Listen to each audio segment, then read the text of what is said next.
For centuries, some of the absolute sharpest minds on the planet were completely stumped by one single question. And this wasn't some trivial little thing. It was a question so fundamental it sits underneath everything we think we know. It created a deadlock, a real philosophical stalemate that took nothing short of a revolution in thought to break. And this revolution, it didn't just answer the question, it completely changed our very definition of reality.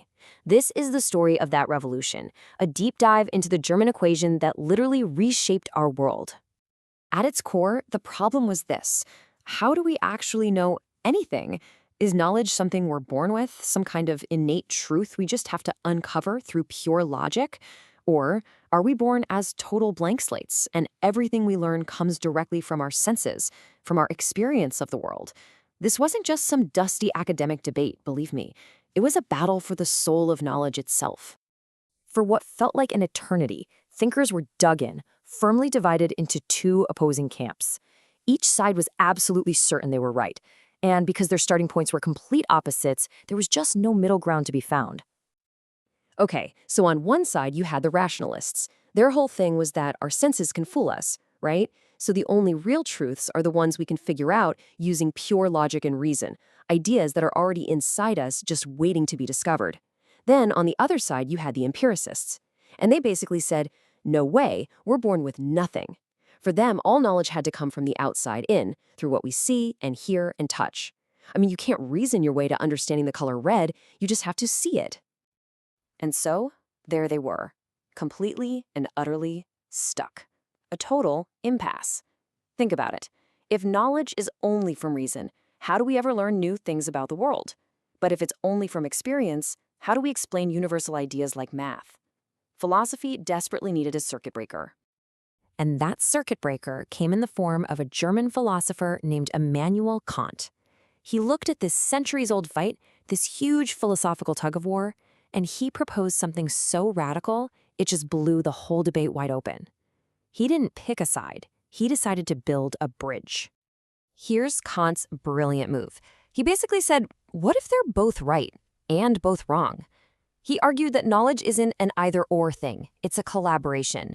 Experience gives us the raw data, sure, but our mind provides the structure to make sense of it all. See, our minds aren't just passive cameras recording the world. No, they're active processors that actually shape what we perceive. Now, to explain this, Kant makes this crucial distinction between two different kinds of reality. First, there's what he called the noumenal world. This is the world of things as they really are, totally independent of us. It's ultimate reality. But, and this is the big catch, we can never, ever know it directly. Then there's the phenomenal world. This is the world as it appears to us, the world we experience only after our minds have done their work on it. So you can kind of think of Kant's idea as a reality filter. Let's walk through it. Step 1. The raw, unknowable data of the noumenal world is just out there. Step 2. This data hits our senses and flows into our mind, which acts like a filter. It automatically organizes all that chaos using its own built-in operating system, innate concepts like space, time, cause and effect. And step 3. What comes out on the other side is our perceived reality, the phenomenal world. It's a product of both the external world and our internal mental software. And this quote just nails Kant's central point. He wasn't saying our reality is fake or an illusion. He was saying that true wisdom, real philosophy, begins when we recognize the boundaries of our own perception. By understanding what we can't know, that world in itself, we can get a much better handle on what we can know and how we know it. Now, Kant probably thought he'd solve the problem by drawing these lines in the sand, but what he actually did was light a philosophical fuse. The next generation of German thinkers took his idea that the mind actively shapes reality, and they just ran with it in some truly wild and amazing directions. And all of a sudden, the big question completely changed. It wasn't how do we know reality anymore? It became, okay, if our mind is a co-creator of reality, what can't it do? Does it just filter things or does it go even further? This one question sparked a golden age of German philosophy. You have these three key thinkers who took Kant's foundation and just built entirely different universes on top of it. You had Fichte, who took it to the absolute extreme, saying the mind literally creates everything. Then there was Hegel, who saw all of human history as one giant universal mind slowly waking up.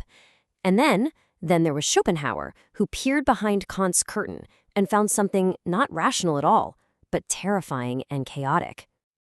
All right, let's start with Hegel. He took Kant's idea of an active mind and he scaled it up, applying it not just to you and me, but to the entire sweep of human history. For Hegel, history wasn't just one random thing after another. It was a logical, unfolding story with a clear purpose and direction. And the engine driving that story forward? He called it the dialectic. He had this idea that progress doesn't happen in a nice, smooth, straight line. Instead, it moves forward through a predictable cycle of conflict and struggle. This process works in 3 distinct steps. So, you start with a thesis, that's an existing idea or the way things are, let's say an absolute monarchy. Well, that state of affairs inevitably creates its opposite, an antithesis, like a popular demand for individual freedom. The clash between these two forces doesn't just lead to one side winning, it creates a synthesis, a new, more complex state, like a constitutional democracy.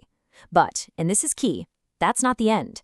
The synthesis becomes the new thesis, and the whole cycle kicks off all over again, always pushing history to a higher level.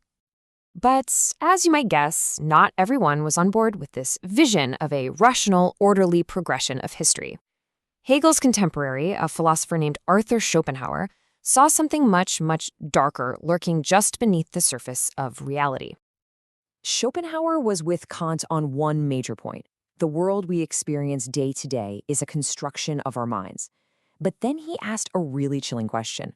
What if that thing in itself, that unknowable reality behind everything, what if it isn't orderly or logical at all? What if it's just pure, blind, chaotic energy? And this is Schopenhauer's pretty grim vision. On one hand, you have the world as representation. That's our everyday reality, the phenomenal world. It's the neat, orderly story our minds tell us, basically to protect us from the truth. Because, on the other hand, the true noumenal reality is the world as will. For Schopenhauer, this will is not a conscious God or force. It's a mindless, endless striving energy, a constant nagging hunger that drives every rock, every plant, and every one of us, and is the source of all conflict and suffering. So think about it. In just a few decades, German philosophy goes from a total stalemate to this absolute explosion of radical new ideas about reality, the self, and history. This period, known as German Idealism, didn't just fade away. Its shockwaves are absolutely still being felt today. And what's truly mind-blowing is just how fast this all happened. Kant lays the groundwork in 1781.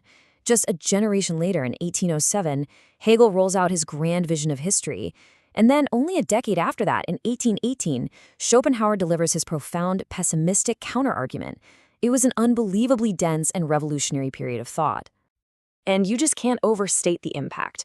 This movement put the human mind right at the center of the universe, suggesting we aren't just passive observers, but active participants in creating our world. It completely changed how we see ourselves, how we think about history, and it directly paved the way for thinkers like Karl Marx, who would famously turn Hegel's dialectic on its head, and Friedrich Nietzsche, who wrestled deeply with Schopenhauer's concept of the will. Which, leaves us with the same profound question these thinkers were grappling with, a question that feels even more relevant in our modern world. If the line between our mind and the world isn't a solid wall, but a kind of creative filter, it forces us to ask, how much of the reality we live in every single day is truly out there, and how much of it is just a reflection of the architecture of our own minds?